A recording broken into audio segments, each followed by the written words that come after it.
Alright guys, good afternoon and welcome back to my channel. I hope you are all doing well. Sorry, it's going to get dark because I'm walking. It is absolutely bucketing rain. We've had...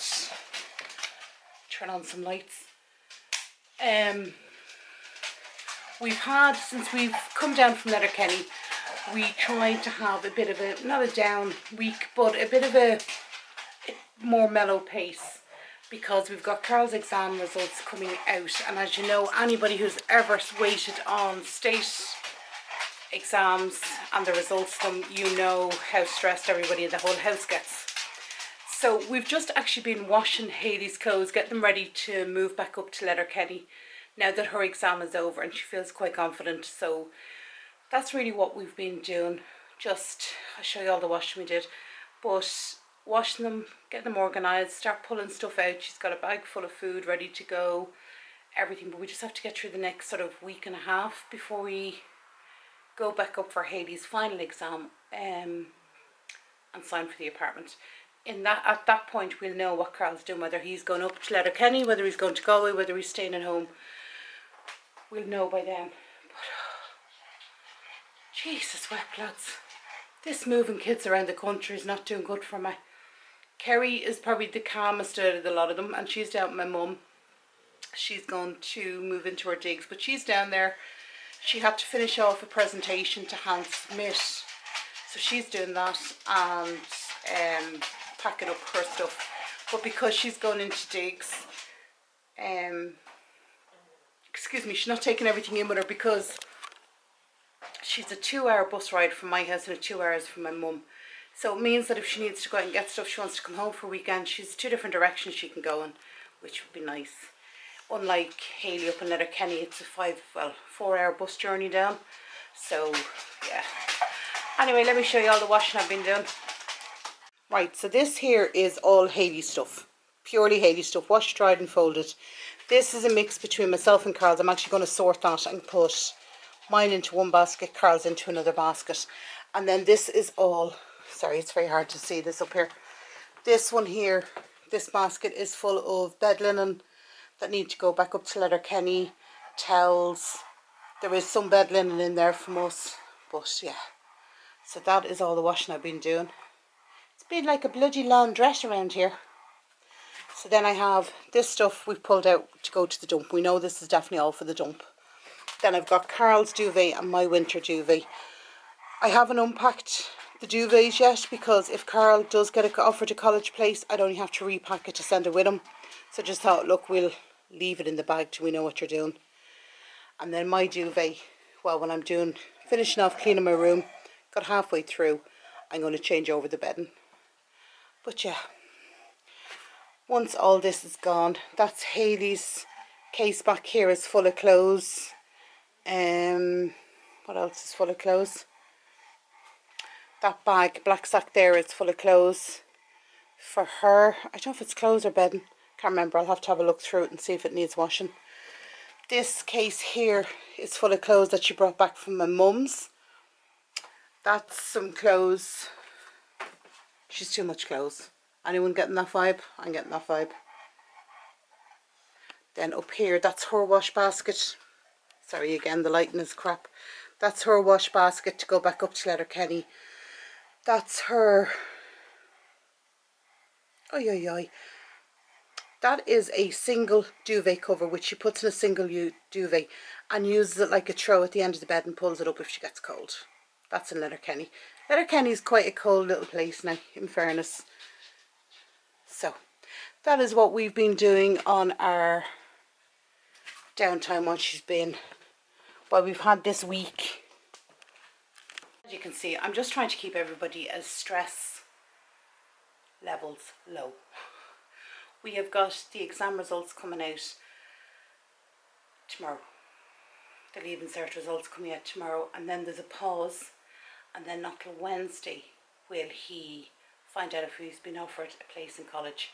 And I think that's... I know they can't go any faster, but it's nearly cruel. They give you results but then don't tell you if you've college, so you have to sit wondering, like, we know.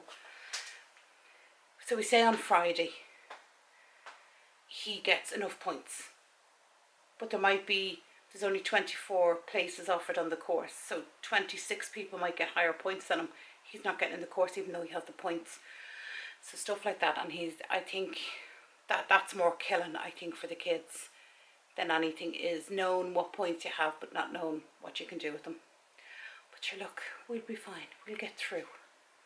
So I did wash his electric blanket here,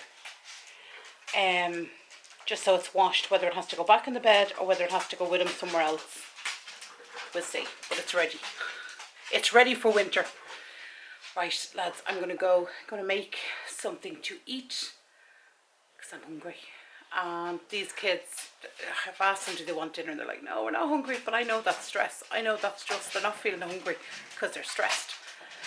So we'll get them down, I'll make it, and then if they want to, they can heat it up later, or what they usually do is eat it anyway. Alright guys, so it is Friday. Then about 20 minutes ago, got a phone call from a neurologist.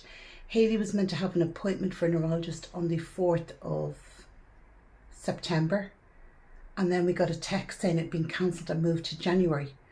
So I was a bit peeved over that, because this, for her migraines, I mean, it's not as if, I don't know, but it's for her migraines. So we were sort of a bit anxious, and then out of the blue today she rang me and said, can you be at an appointment on Monday?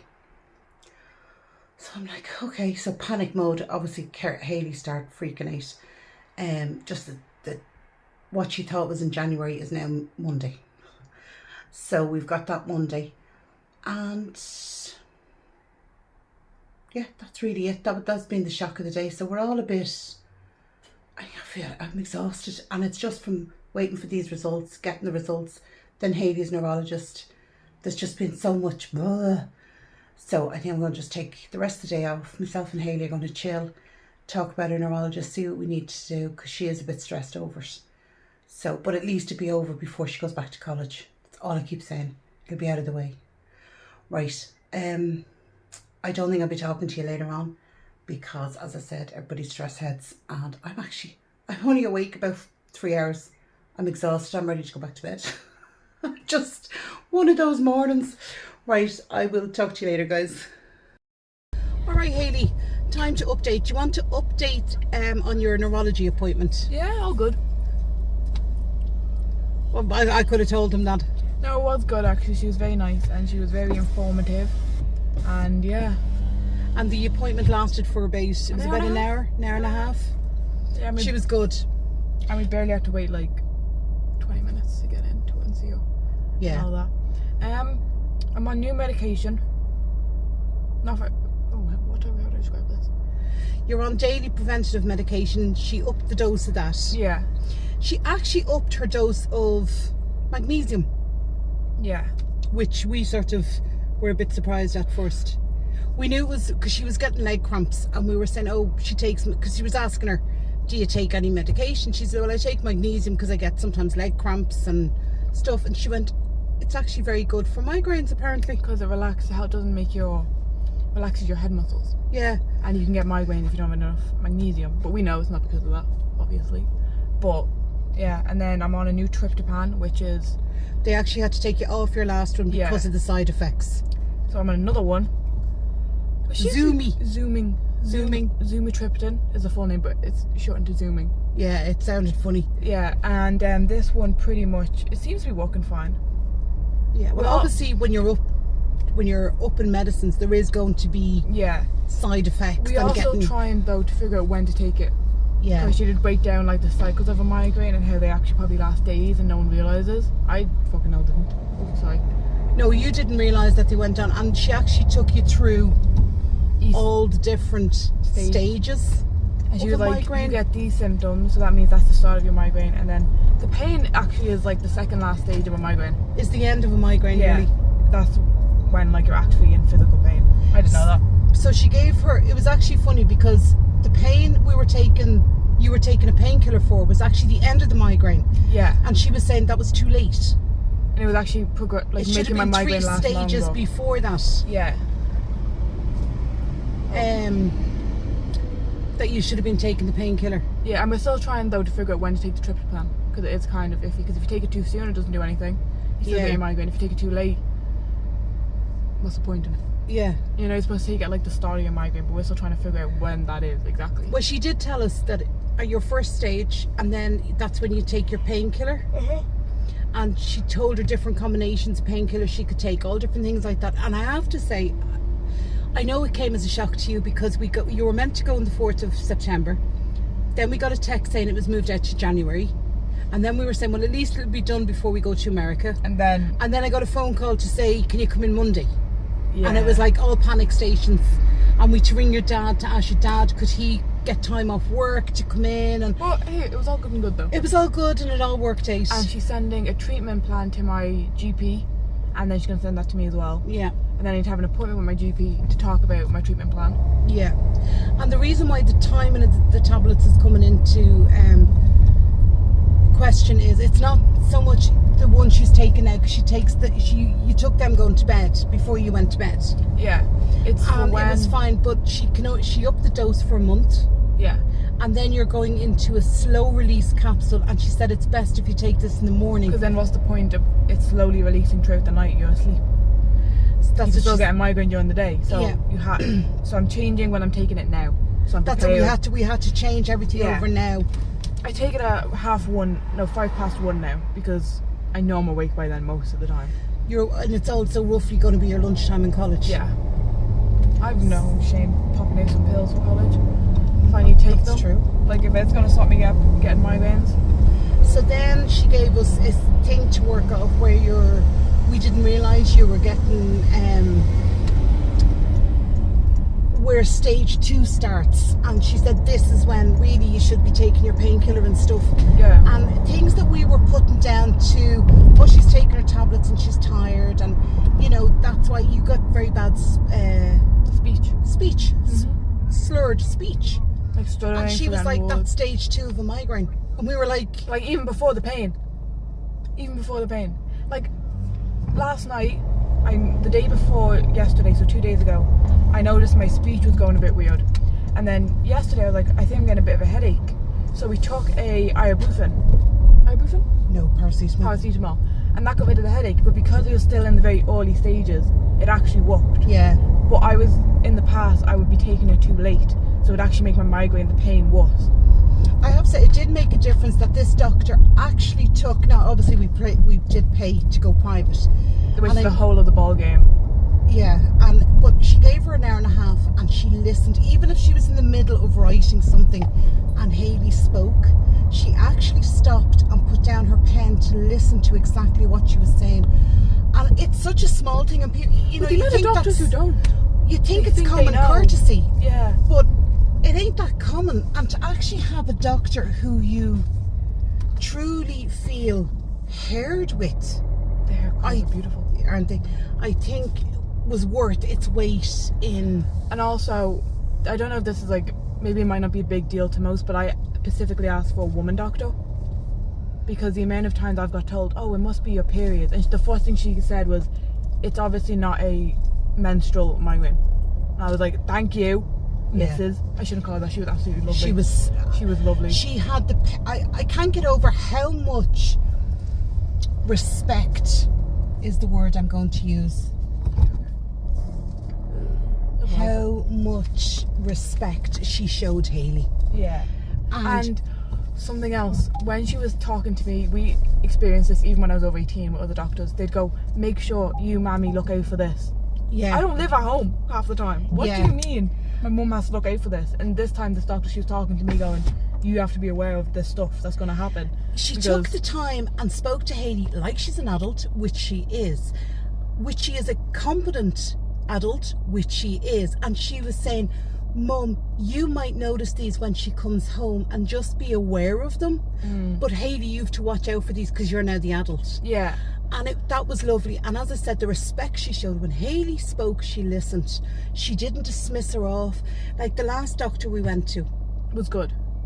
The man in the Lords. Yeah. He dismissed Hayley. He told her she was eating too much chocolate. He said to her, you're having a bit of a stressful time at the moment. That's what it is. Don't eat chocolate, bananas, or MSG, so Chinese food. I'm like, I don't even eat those things She a lot didn't even anyway. eat them, no.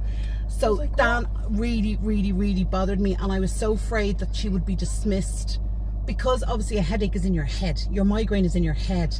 It's not a physical symptom. Yeah. But she showed us the physical symptoms, and she said, no, this is what you have. And what did she say they were? Periodic? I have episodic. Episodic, that's what she's... And there's periodic, well, they're not called periodic, they're called menstrual, which is you They're only get seasonal. them in the week of your migraine. Then there's cluster, which are seasonal and more common in men.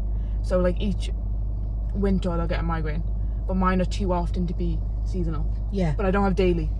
I have episodic, which is often but not enough to be daily. Yeah. Absolutely But brilliant. Explained everything. Ice pick headaches, never heard of them. Apparently they're a Everyone's got, thing. if you said to people how, and you described it, everyone can say they've got one. Yeah. It's just that really sharp pain you get in your head that's like almost paralysing. But Then it it's only fine. lasts very briefly, very quickly. And she said they're called ice pick headaches. She was a wonderful, I can't recommend her enough. But you're happy. Yeah. You were so happy with But her. also we are in a very privileged position to be able to go private. Yeah, well, thanks But to your at dad. this point, it's been 7 years. I couldn't wait another 7 No. for an appointment, you know? So Alright guys, so that was the update on the neurologist. As you can see, Hayley's very happy. Everything seemed to work out well, so I'm delighted with that, and she's happy. She has adjusted the medication well, so far, touch wood, everything is going well.